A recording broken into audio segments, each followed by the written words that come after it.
single most important thing is, and I'll go back to that little saying, the love that you withhold is the pain that you carry. We have got to start coming together as a race. We have got to stop allowing ourselves to be manipulated. What can an average person do? I mean, how can we reach out to the Andromedans? Prayer, meditation. Everybody has their own way of praying or whatever. And again, I want to stress this: the Andromedans can help, but they're not God. They're not our saviors. We need to be our own saviors. We can ask them for guidance and help, but they're not God. Period. Don't worship them. Don't worship anybody. Worship the God inside of you. What will happen to those human beings who do not make the jump? They'll go somewhere else. And what will happen to those beings who do make the jump after the jump? They'll move into fourth and fifth density. And those of us who survive this incredible ordeal that we're about to really experience will become new teachers, and we'll be able to go to different worlds and teach what we know, and be able to teach other evolving civilizations what not to do and how not to get themselves in trouble. And we have an incredible future if we can get through that. If 10% of the population of the planet can really get it together, it'll create what is called the 100th monkey syndrome. And suddenly 11, 12, 13% people will just start getting it. And it's going to take 10%. That's 500, 600 million people right now. And it starts on an individual basis. The government's not going to tell you. God, we could be in. They're going to play out the second coming. They're going to try to present a savior. We're going to project holographic images in space and say we're here to save you. They're going to do mock battle. They're going to screw with us big time. Sorry, I slipped out that word. And folks, we just got to start paying attention. Don't take anything at face value. Make them prove it. And, whether you believe a word I'm saying, it doesn't matter. If somebody tells you that this is truth, make them prove it. If it's real, it'll stand up to scrutiny. If it isn't, it won't. Because the truth can always stand on its own. It doesn't need help, and it doesn't need lies to stand up. But you say that when in 4D, we'll be able to manifest just about anything. So I say I want to go to Planet Z and spend some time there enjoying the scenery and the unicorns. When I get there, is it really a place with a fixed location, or is it just a manifestation? There is absolutely no such thing as a fixed location. Everything is moving all the time. Everything is changing all the time. But, yeah, there's probably a location like that exists and that you can travel to. Who or what groups were involved with shoving Earth into 3D after the fall of Atlantis? The reptilians, the Alcyons, and all their buddies.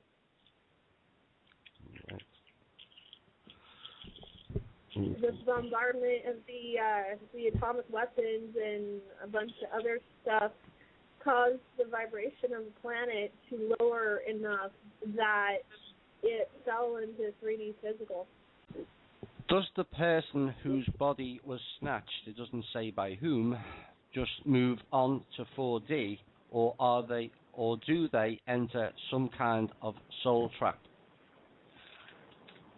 Okay, I don't understand the context of the first part of the question, which makes it hard to answer the second part. I would say abducted, possibly. Well, anybody who's abducted by hostiles, they're probably going to be either imprisoned, killed, or otherwise hampered.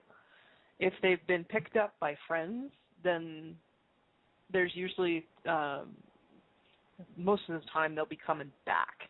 What is the most number of life mates, soulmates, and playmates we have and can make?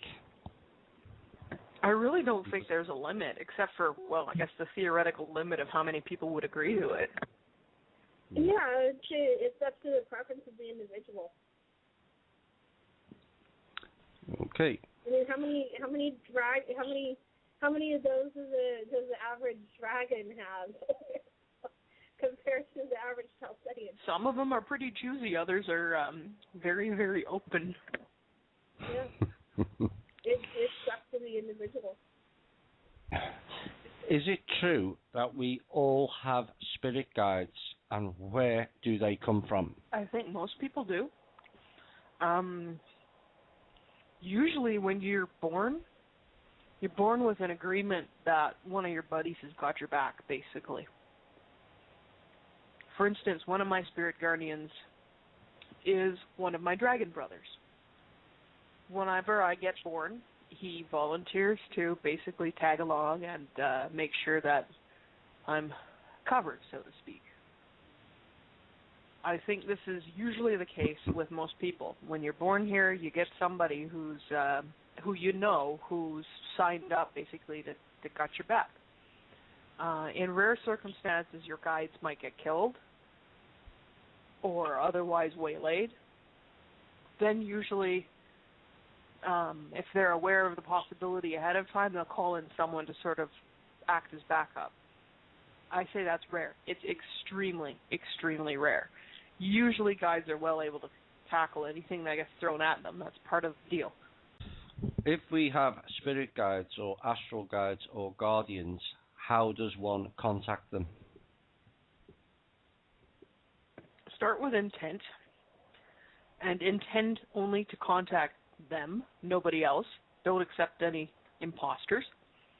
And it helps if you've had, some practice at sensing energy, sensing your own energy. If you've learned how to make a key ball, you've learned the basics of what energy feels like. From there, you could start learning how to sense what's around you.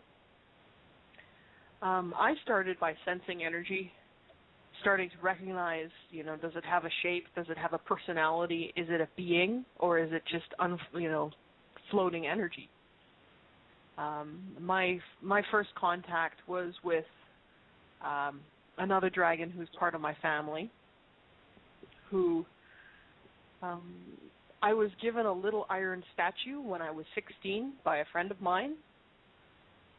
That she'd picked it up. It was made in some craftsman village in Japan, and she'd picked it up thinking of me. And when I got it, I got a strong sense of a being that had tied itself to that statue, and I learned to communicate with that being by, first of all, recognizing its energy, and then we segued into imagery and communication, feeling almost like a hand stretched out of energy towards me, and I could tell that Eben wanted to talk or wanted to show me something. And I did not start out with words or vocabulary at first. I started out with images and emotions. I've since lost images. My imaging software and or hardware isn't all that up to snuff, but I've compensated by developing extremely high verbal communication, language-based. So yeah, start slow. Start with simply learning how to sense their presence, and then move into things like communication. Don't expect it to happen overnight. It took a couple of months before I was able to hold a conversation with any of my guides. I actually learned telepathy from my pony that I have, and when she felt that I was sufficiently confident enough to handle higher levels of telepathy and stuff, she handed me over to my dimensional brother, and it just kind of went from there, and I started talking to him, and then he introduced me to my commander and a few others. Do you know where the UFO that crashed in Roswell came from? It was the Greys. There was actually 2 UFOs that crashed that day. They were both Greys, and they were being chased by Federation ships. And they got a little too low, and both were shot down. And one ended up in a field, the other one ended up in a mountainside, not too far from there. So they were both Greys. If we are all fragments of God made out of the same stuff, then is it true that we are all here to experience and remember who we are? In a large sense, yes. However, there are certain things that were not in the original plan. Monkey wrenches that got thrown in by other beings. And that's one of the reasons why intervention happens. People ask, well, why doesn't God, fix things if it's not going the way it's supposed to? The thing is, Source acts through actors. Source shows problems to beings using synchronistic events, and then those beings make a free will decision as to whether or not they'll intervene and how. That's part of the reason that we're here. We were shown that this was a problem, and we were shown that, what could happen if we didn't, and we were given the opportunity to intervene, and we chose to. Lucky for us. How long will our animal friends live in 4D, and will they need to eat? Yes, they'll need to eat just like us. But yeah, babies always need to eat. Yeah. People who have, and animals who are recovering from something need to eat, and many beings eat just for pleasure. And food's so fun and it tastes good, even upstairs. And as far as I understand it, animals are they live basically in whatever dimension until either they learn all the lessons they need to learn, or until they're ready to move on to the next dimension, next level of existence. They have just as much choice in where they live and how long they're there and everything else as anybody else. Are the Andromedan biospheres in orbit about a few million miles around the Earth? This person had seen this object visible for at least 2 hours until sunrise, and it wasn't the ISS. There are Andromedan biospheres still in system. There are also Galactic Federations of Planet biospheres in system. In addition, there's some Silver Legion. There's 2 Silver Legion biospheres in system. I couldn't say which one specifically the one you saw was, or if it was another form of ship, but you likely saw something. Yeah, and there's a lot of the different individual races that are here, the positive ones that are here on the good side of things, have their own biospheres in the system as well. So it's not just the Andromedan. No.